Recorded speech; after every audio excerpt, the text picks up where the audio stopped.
Halo, selamat pagi. Kita berjumpa kembali dalam ruang publik KBR dan pagi hari ini dipersembahkan oleh Direktorat Jenderal Perhubungan Darat Kementerian Perhubungan Republik Indonesia.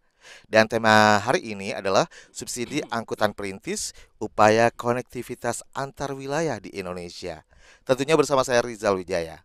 Baik saudara, sektor transportasi diakui atau tidak sangat berpengaruh ya terhadap perkembangan suatu wilayah atau kawasan. Semakin berkembang suatu wilayah, maka akan semakin tinggi pula tingkat mobilitas pergerakan manusia dan barang yang sangat erat kaitannya dengan sistem logistik, khususnya dalam proses distribusi barang yang sangat berpengaruh terhadap tingkat biaya produksi, kemudian tingkat harga, tingkat kelangkaan, serta aksesibilitas. Dan permasalahan kelangkaan barang dan konektivitas wilayah yang masih terjadi di wilayah tertinggal, terpencil, terluar dan juga perbatasan atau wilayah 3TP ini menyebabkan perlu adanya intervensi pemerintah dalam menekan permasalahan tersebut.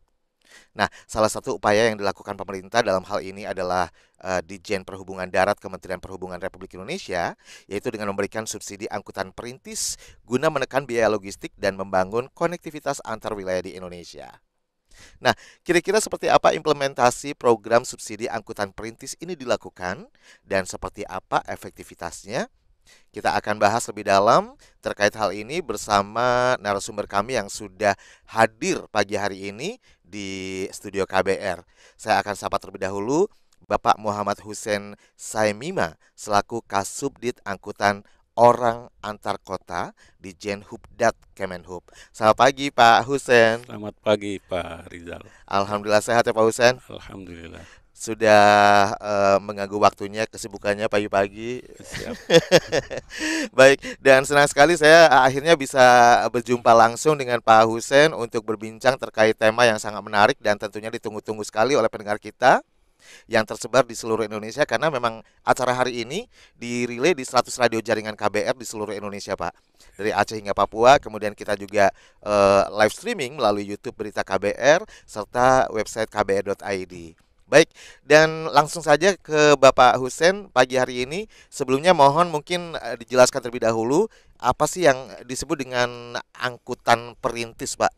Baik Pak Rizal. Jadi sesuai dengan namanya perintis itu berarti memulai dari awal yang sebelumnya belum ada di sana. Nah, terkait dengan angkutan ataupun transportasi, maka angkutan perintis ini bisa kita terjemahkan sebagai kehadiran dari pemerintah, dan itu adalah tanggung jawab pemerintah untuk memberikan pelayanan yang sebelumnya masih sangat minim ataupun belum ada sama sekali pelayanan angkutan umum di wilayah tersebut. Itu mungkin Apa yang disebut dengan angkutan angkutan perintis ya perintis. Pak ya Ya, pengertiannya ya. Oke, disebutkan beberapa wilayah memang belum ada atau belum tercover gitu ya Pak ya iya. dengan adanya angkutan perintis ini. Nah, mungkin nanti bisa dijelaskan wilayah mana saja nih Pak. Mungkin sekaligus bisa digambarkan bagaimana potret angkutan perintis di Indonesia saat ini khususnya di wilayah 3TP ini. Iya, wilayah 3TP atau wilayah yang tertinggal, kemudian terpencil, terluar, dan wilayah perbatasan itu adalah menjadi fokus utama dan concern pemerintah, karena ini adalah salah satu yang menjadi prioritas pembangunan transportasi, karena eh, yang pertama itu adalah untuk membuka eh, keterisolasian wilayah tersebut untuk wilayah yang masih tertinggal, dan di sana ada aspek-aspek yang harus dipertimbangkan. Faktor ekonomi adalah untuk pengembangan wilayah, kemudian ada aspek politisnya juga. Politis terutama adalah untuk di wilayah-wilayah perbatasan. Nah, kondisi di wilayah 3TP ini, baik itu untuk angkutan orang maupun angkutan barang, itu masih relatif minim ya. Nah, secara angka mungkin kalau lihat dari data kita, dari jumlah trayek kemudian sampai dengan nilai subsidi yang kita berikan kepada perusahaan angkutan umum untuk memberikan pelayanan kepada masyarakat itu cenderung meningkat dari tahun ke tahun, terutama 5 tahun terakhir. Jadi rata-rata itu pertumbuhan pelayanan perintis itu per tahun rata-rata ya, mulai dari angkutan orang itu mulai dari tahun 2001 itu pemerintah sudah hadir memberikan pelayanan, dan kalau angkutan barang untuk logistik itu baru tahun 2020. Oke. Nah, itu rata-rata 7,55%. Dari sisi jumlah trayek, kemudian dari sisi anggarannya juga meningkat, terutama dari tahun terakhir 2022 ke 2023 sekarang itu peningkatannya lumayan signifikan ya, karena ya kita sama-sama tahu kita hadapi kondisi ada pembatasan pergerakan di masa COVID mulai tahun 2020 sampai dengan ya baru dinyatakan berakhir kemarin. Nah, berdampak ya Pak ya? Berdampak ya. 2019, 2017, 18, 19 itu secara trayek itu kita cukup tinggi. Kemudian mengalami penurunan seiring dengan kita menghadapi COVID. Kemudian kita bangkit lagi tahun 2023 ini dengan alokasi anggaran yang cukup signifikan, yang lebih 40% ya, penambahan anggaran dibandingkan dengan 2022. Nah, jadi potret kondisi memang dari sisi kalau kita lihat tren penggunaan penumpang ya ada kecenderungan menurun memang ya. Banyak hal yang bisa kita kaji, yang bisa kita sampaikan sebagai faktor yang menyebabkan trennya menurun.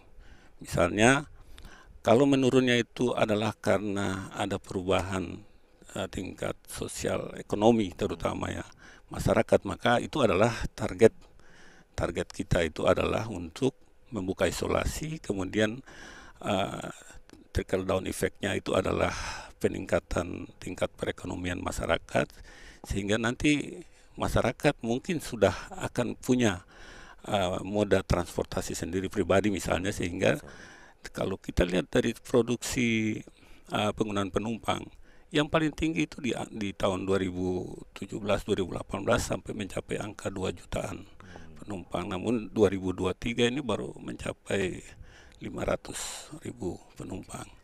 Jadi secara jumlah, secara kuantitatif jumlah penumpang itu sudah menurun, dan kalau kita analisis kalau ini adalah dampak dari tingkat perekonomian yang sudah meningkat di masyarakat, maka artinya itu ada pertumbuhan gitu ya Pak ada ya? pertumbuhan yang signifikan.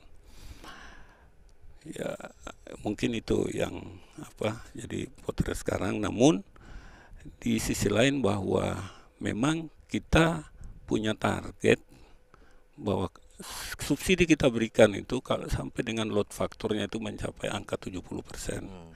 Kalau sampai sudah mencapai angka 70%, diasumsikan, dianggap bahwa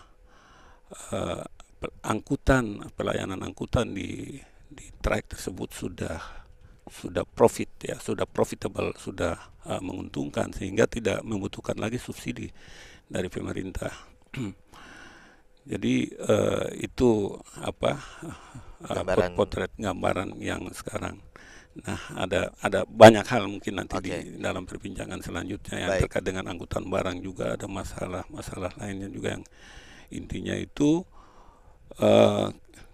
target utama kita itu tidak melihat kepada berapa jumlah penumpang, bukan kuantitasnya ya Pak ya? Bukan kuantitas, tapi adalah kewajiban pemerintah untuk hadir, baik itu pemerintah pusat ataupun pemerintah daerah.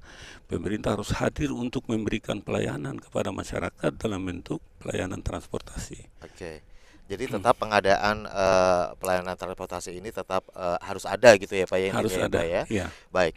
Dan sebenarnya selain tadi beberapa permasalahan yang sudah disebutkan gitu ya, Tapi bukan berarti masyarakat udah nggak trust lagi, udah nggak percaya gitu ya dengan pemerintah, ya kan Pak?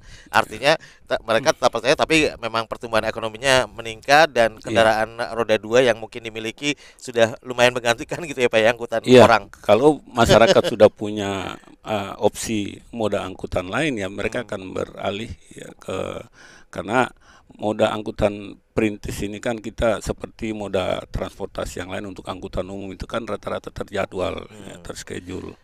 Jadi kalau sudah punya angkutan pribadi anytime ya dia Bisa bisa kemana bisa aja. dia melakukan Baik. perjalanan. Nah, selain permasalahan tadi Pak, permasalahan atau hambatan yang dialami angkutan perintis di Indonesia ini seperti apa Pak? Hambatan, tantangan ya untuk angkutan orang ataupun angkutan barang yang paling utama itu adalah kondisi geografis, kondisi alam Hmm, ya. Kadang terutama daerah yang masuk dalam kategori 3TP tadi, daerah yang terisolir tadi itu sering karena kondisi alam, kondisi prasarana jalan, misalnya tiba-tiba ada bencana, hmm, ada tanah longsor, mungkin jembatannya ambruk, terputus karena ada banjir yang sangat ini sehingga memutus jaringan transportasi jalan yang eh, apa di dalam tanda petik dikontrakkan hmm. kepada perusahaan angkutan umum untuk melakukan pelayanan itu. Jadi hambatan utamanya adalah itu. Nah, kalau tantangan lain untuk angkutan orang misalnya, kita ini pemerintah di samping memberikan subsidi biaya operasional itu sebelumnya terakhir tahun 2016 itu kita memberikan bantuan berupa sarana ya. Jadi kita memberikan bantuan bus juga. Tapi itu terakhir 2016. Nah, masalah yang kita hadapi sekarang ini adalah setelah 2016 itu otomatis perusahaan angkutan umum yang mau diberikan amanah, diberikan tugas, baik bisa penunjukan langsung itu terutama oleh perusahaan BUMN ataupun kalau daerah mungkin BUMD. Ya kalau di kita biasanya kita berikan penugasan ke Damri Damri. untuk melaksanakan penugasan tersebut. Ya, ya, Oke. ya kendalanya itu adalah terkait dengan sarana tadi. Ya, jadi kondisi sarana kita juga punya pembatasan, ada standar pelayanan minimal, ada standar minimum requirements of uh, bus, persyaratan teknis minimal, Yang harus terutama dipenuhi ya persyaratannya itu salah ya. satunya adalah usia kendaraan. Kita butuh Oke. ada peremajaan. Nah, kalau untuk peremajaan kendaraan ini belum bisa eh, Dipenuhi. ya belum bisa dipenuhi kalau pemerintah karena sejak 2016 itu udah terakhir yang kita berikan bantuan bus. Nah, sekarang perusahaan-perusahaan angkutan umum ya, yang itu harus segera melaksanakan peremajaan karena Oke. usia kendaraan kita juga batasi.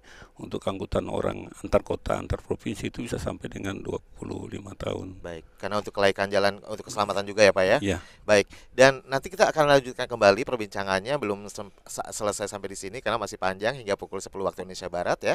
Dan saya juga nanti akan undang Anda untuk yang ingin bertanya langsung dengan narasumber kami pagi hari ini. Silakan Anda bisa gunakan fasilitas telepon bebas pulsa di 0800 245 7893 atau Anda bisa kirimkan WhatsApp di 0812 118 8181 dan live chat melalui YouTube Berita KBR atau Anda juga bisa mention ke akun Instagram @kbr.id. Masih bersama saya Rizal Wijaya.